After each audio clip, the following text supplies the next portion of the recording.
ജയിച്ചു നിൽക്കുന്നവർ, ഭരണം കൈയാളുന്നവർ ആവശ്യമായ കൃത്യതയോടെ കാര്യങ്ങൾ നിർവഹിക്കാതെ വന്നാൽ ഏതെങ്കിലും തരത്തിലുള്ള അലംഭാവമുണ്ടായാൽ,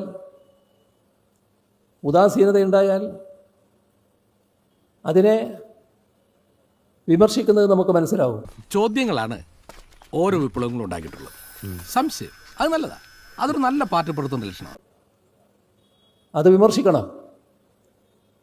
പ്രതിപക്ഷം തെരഞ്ഞെടുപ്പിൽ പരാജയപ്പെട്ടവരാണല്ലോ പ്രതിപക്ഷമായിരിക്കുക. അവർ ആ കാര്യങ്ങൾ കൃത്യമായി ചെയ്യണം. അത് പാർലമെന്ററി നടപടിക്രമത്തിൻ്റെ രീതിയാണ്. പക്ഷേ ചോദിക്കുമ്പോൾ സമയവും കാലവും ആളും തരവും നോക്കണം. പക്ഷേ നാടിൻ്റെ വികസനത്തിന് വേണ്ടി ചെയ്യുന്ന കാര്യങ്ങളെ അനുകൂലിക്കാതിരിക്കാൻ പാടുണ്ടോ? ഇവിടെ നാളല്ലോ ഞങ്ങൾ പ്രതിപക്ഷമാണ് എന്നുള്ളത് കൊണ്ട് എല്ലാ കാര്യത്തെയും എതിർക്കാനാണോ പ്രതിപക്ഷം? ആരെ നമ്മൾ അന്തമാതിരി ദ്രോഹിക്കാൻ പാടില്ല. അങ്ങനെ ഒരു തെറ്റിദ്ധാരണ ഉണ്ടാകാൻ പാടുണ്ടോ?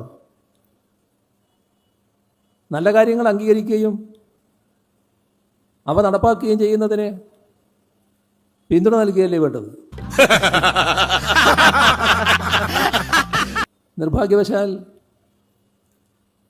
കേരളത്തിൽ അടുത്ത കാലത്തായി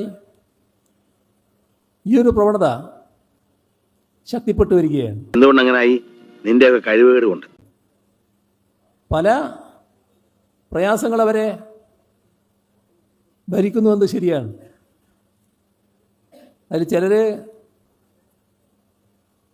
ഈ കാലത്ത് നേട്ടമൊന്നും ഉണ്ടായില്ല എന്നിവരെ പറഞ്ഞു വെക്കുകയാണ്. മനസ്സിൽ തോന്നുന്നത് പറയും, പറയുന്ന പ്രവർത്തിക്കും. അതാണ് ശങ്കരവാര്യർ. മനസ്സിലായോ? അതെനിക്ക് മനസ്സിലായി. കൺമുന്നിലുള്ള നേട്ടങ്ങൾ, പുരോഗതി കണ്ടില്ലെന്ന് നടിക്കുകയാണ്. എന്നാൽ നേട്ടങ്ങൾ നാടിനാണ്. കോമഡി കണ്ട പൊങ്കാലായിട്ട് അടിച്ചു കൊല്ലാൻ തോന്നുന്നു. മിണ്ടരുത്. നാടിൻ്റെ മുന്നോട്ട് പോക്കിനാണ്. തങ്ങൾക്ക് നേട്ടമുണ്ടായില്ല എന്നതാണ് പറയുന്നതെങ്കിൽ അതൊരു പക്ഷേ ശരിയായിരിക്കാം. മനസ്സിലായി. ഒരു പക്ഷേ അല്ല, എല്ലാ അർത്ഥത്തിലും ശരിയായിരിക്കാം. കാരണം ഏതെങ്കിലും പ്രത്യേക ആൾക്ക്, പ്രത്യേക മോഹക്കാർക്ക് നേട്ടങ്ങൾ ഉണ്ടാക്കാനല്ല,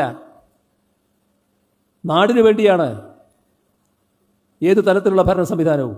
നീ ഇത്രയും ഭയങ്കരനായ വിവരം ഞാൻ അറിഞ്ഞില്ല. ഇപ്പോൾ നാടിൻ്റെ നേട്ടമാണ്. തങ്ങളുടെ നേട്ടമാക്കി മാറ്റാൻ കഴിയുന്നില്ലാലോ, അതുകൊണ്ട് തങ്ങൾക്ക് സ്വാർത്ഥലാഭമൊന്നും നേടാനാകുന്നില്ലാലോ എന്ന ചിന്ത, അത് പൊതുവായി നാടിന് ചേർന്ന ചിന്തയല്ല. എന്ത് തങ്കപ്പെട്ട മനുഷ്യനല്ലേ. അതുകൊണ്ട് തന്നെയാണ് ജനങ്ങൾ ഇത്തരം കാര്യങ്ങളിൽ കൃത്യതയാർന്ന നിലപാട് സ്വീകരിക്കുന്നത്.